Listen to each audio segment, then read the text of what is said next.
Hello, BookTube, and welcome back to Rocket Summer, an inaugural BookTube event created by Michael K. Vaughan, where we all read classic science fiction for the month of July.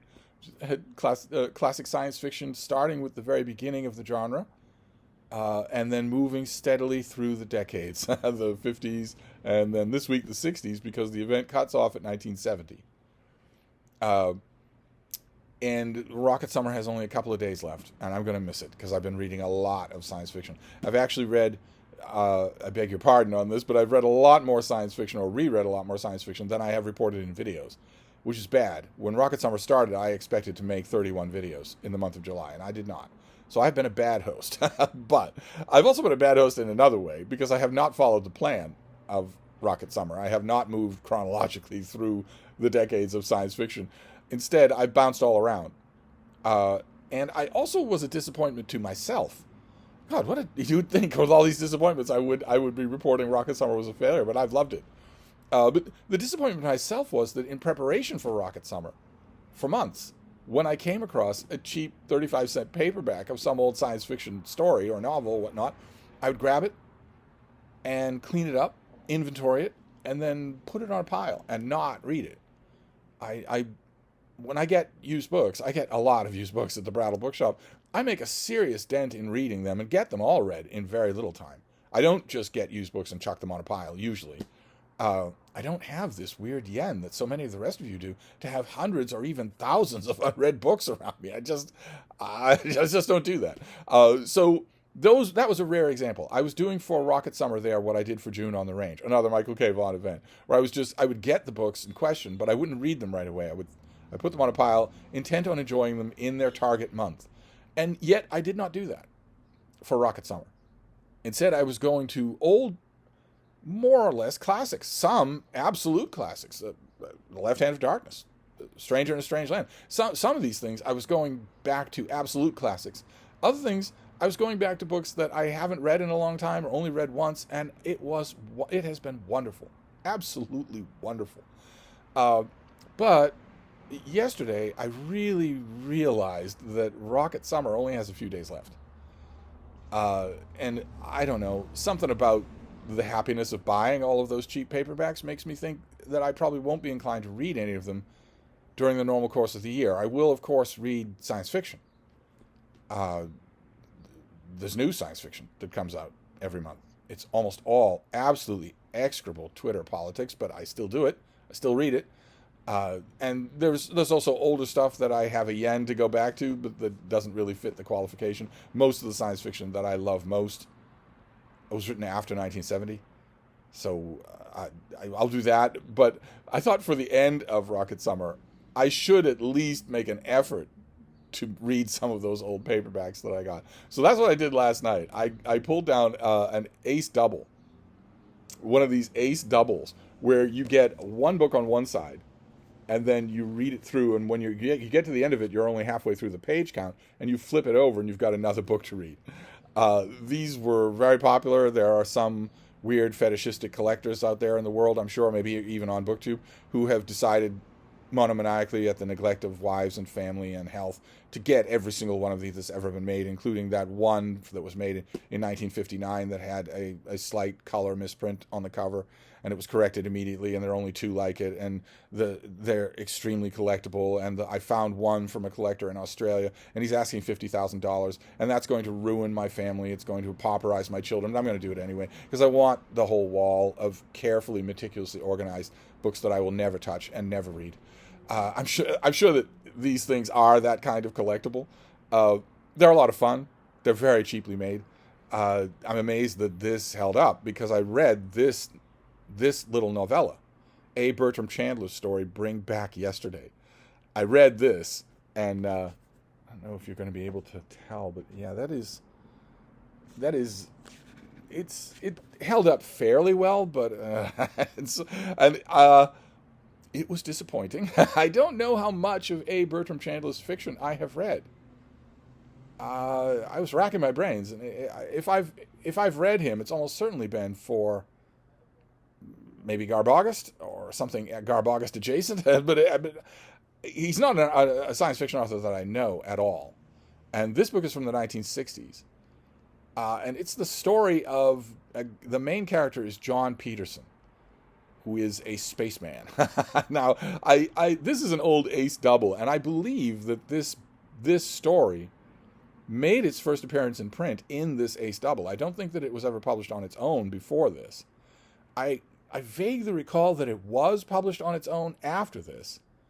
I could swear I've seen this as a standalone novel with a completely different cover. And with a notation on the cover that this is part of a series. I could swear that I remember that.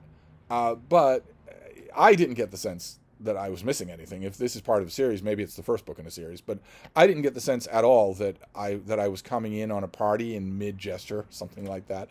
But the main character, John Peterson, is a spaceman. He is an officer on board a space vessel. And the book starts off with him waking up in bed with a beautiful woman and realizing that he has slept right past the launch of his vessel. Or seemingly slept right past the launch of his vessel. And so he's going to be marked as a deserter. He's not going to be welcome in the space service anymore. He's not going to be welcome in most professions anymore in this future society. His life has changed, in other words. And he needs to find a job. And he has lots of experience as a spaceman. I gather from the tangential descriptions throughout the book that he not only has experience as a spaceman, but tends to wear a weird spaceman costume. People recognize right away that he's a spaceman. And they don't always do it because of, I don't know, the set of his legs or something like that, or the vestigial antenna, maybe, or whatever. They recognize him, I think, because of what he's wearing. God knows what that looks like in A. Bertram Chandler's mind.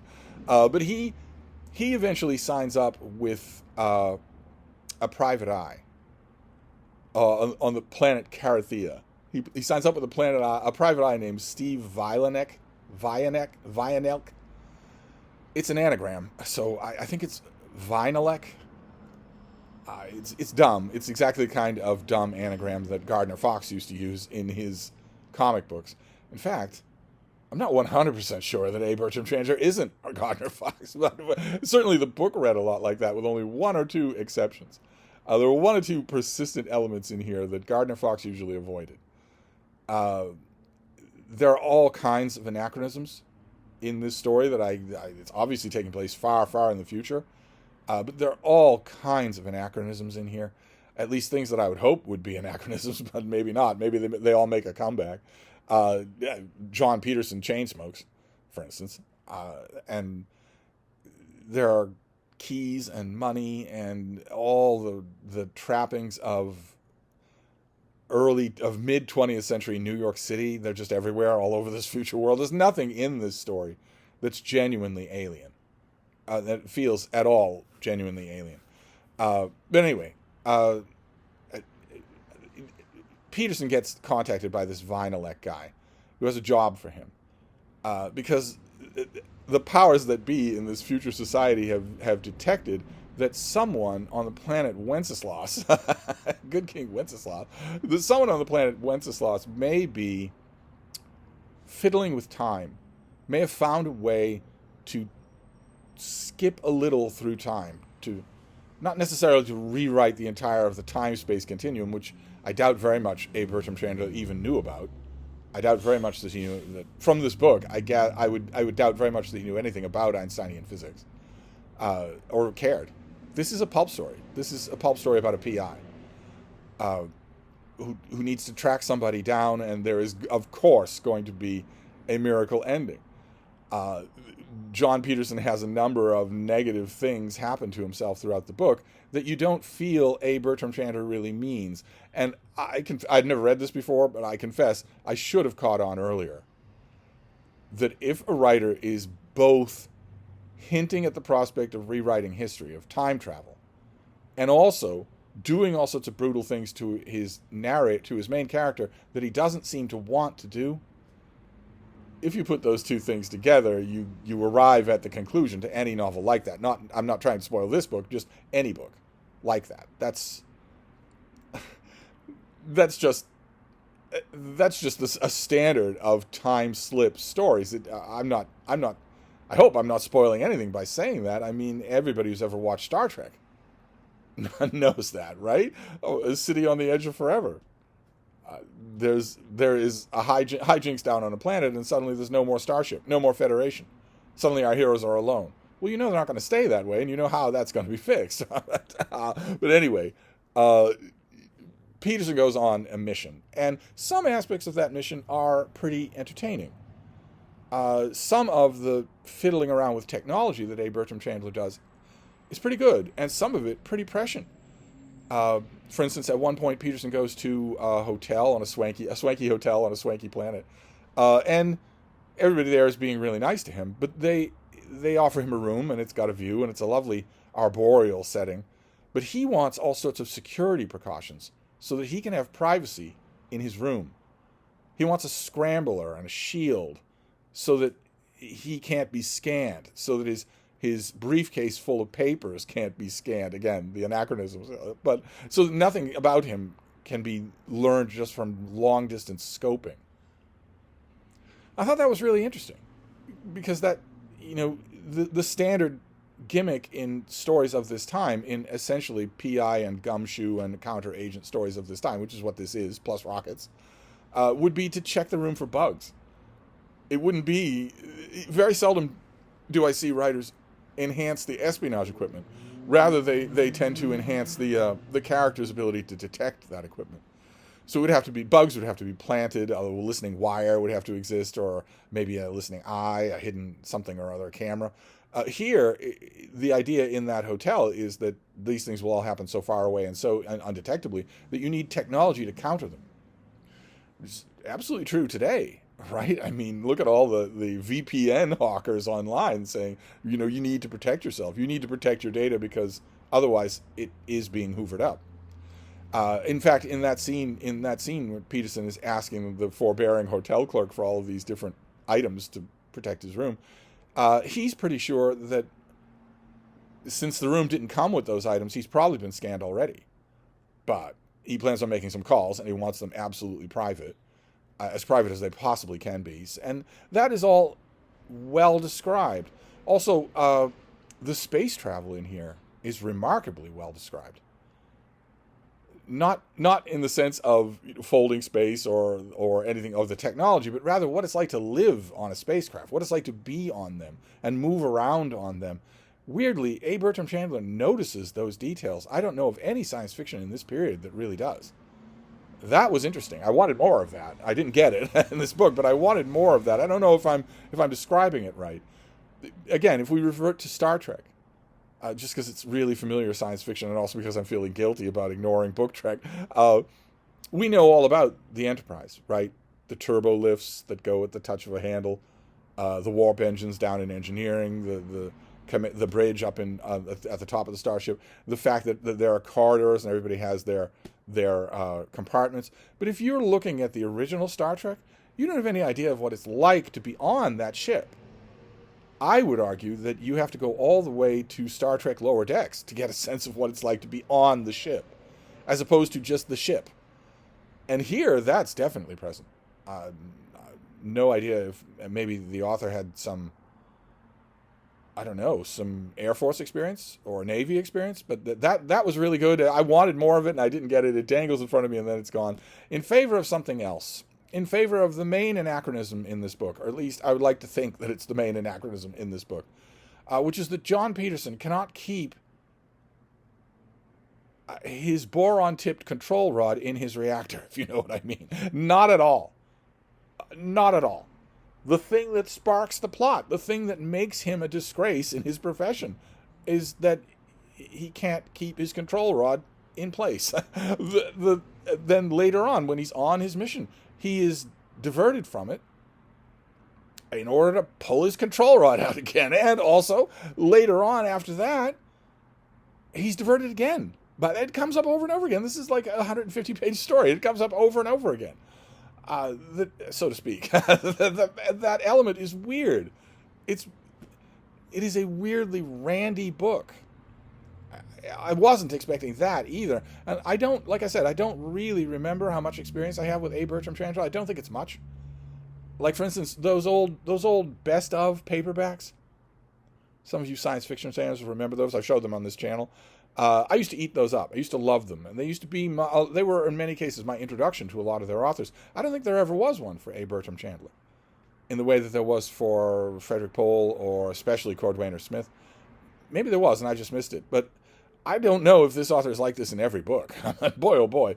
I mean, I'm no prude, but it wasn't realistic in the opening scene of the book. It certainly isn't realistic any of the other times that it happens. I mean, after a while, after the third time, the third different woman, I was asking, well, okay, is this important somehow? Why do you keep... Am I supposed to be paying attention to this? Is there a sub-theme going on here that I'm not getting? Because otherwise, why would you keep doing this? Why would you have your character keep doing this?